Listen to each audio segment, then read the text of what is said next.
Hey guys, it's Jeff, and today I wanted to talk to you about my journey with warded locks. Now, hopefully you all are familiar with warded locks. When you're looking at the lock itself, you're going to see this little kind of W shape at the keyway. Typically, it's free spinning. You can also tell by looking at the keys because they just have these cutouts, nothing to really raise any pins like we're used to, but that's because inside of here is a wire, and all you have to do is hit that wire and then the shackle will spring open. When I first decided to start attacking warded locks, I was of course making things myself, and the first thing I had heard about was making a skeleton key, which is taking one of those warded keys and filing off everything except for the very tip. They said that by doing this, you don't have to worry about the obstructions that are inside, and then you can just reach to the back, or wherever it is in there, and hit those wires. And it works sometimes. There we go, got it to work right there. But I found it to be inconsistent, and I was unhappy with just having the skeleton key.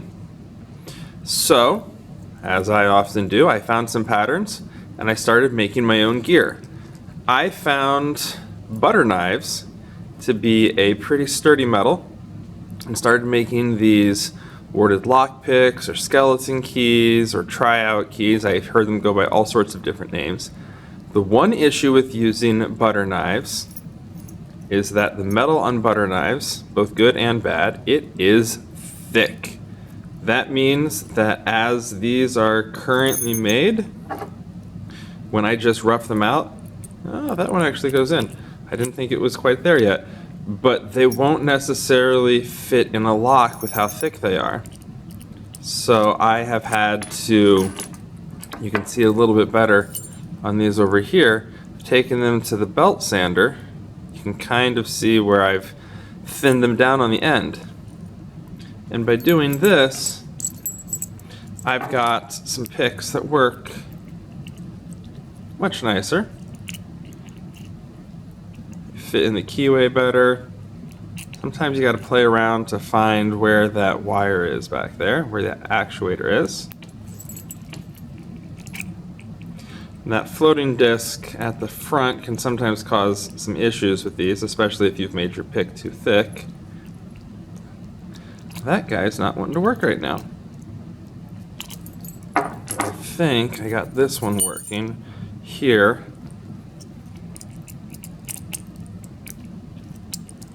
Well, I got it a moment ago.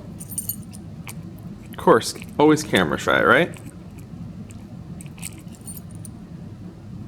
So, no luck with these right now.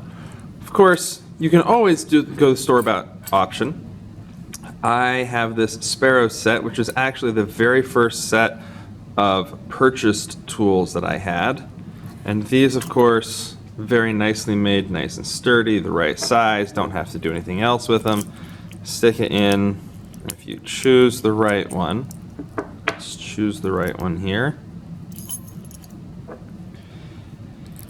If you choose the right one, you just go in and it's just like turning the key. Well, that one's not going to work. What do I know that works? I know this one, the smallest one, is the only one that'll fit in this little lock.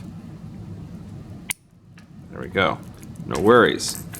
But keeping with the DIY theme, one thing that I've heard and for the long time didn't believe was about bulldog clips. These metal pieces on the end, I've been told, were just right for working. So of course, I had to try it. And so I went with both of the sizes because we need different sizes for different locks, right? So with this small piece of wire from the small bulldog clip, I can reach in here, and it's got all sorts of space to move around. Got to find the correct side because on some of these actuators only on the one side. So let's see if I can find it. I found it earlier. One thing that I would do with these is I will probably try and make some sort of better handle for them to allow a little better control.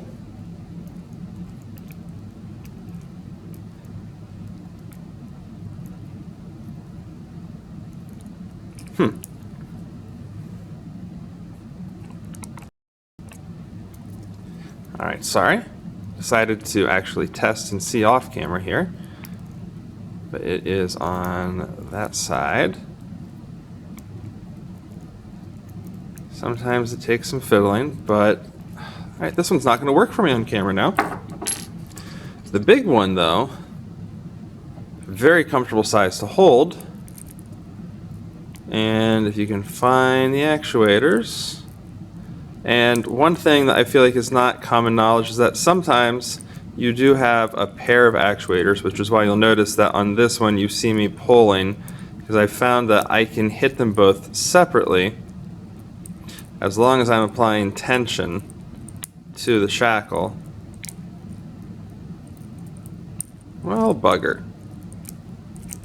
It's not wanting to work on camera right now. Let's try on this lock instead.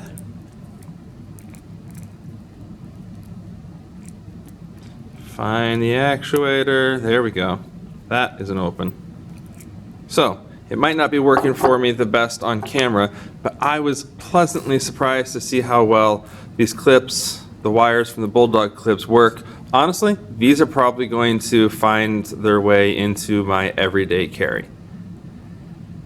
I do have another idea for making my own picks, but I think that is going to be for another video.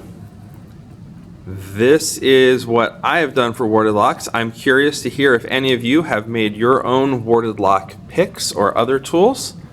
If so, please comment below. Let me know what you've made, how you've done it, and I'll talk to you later.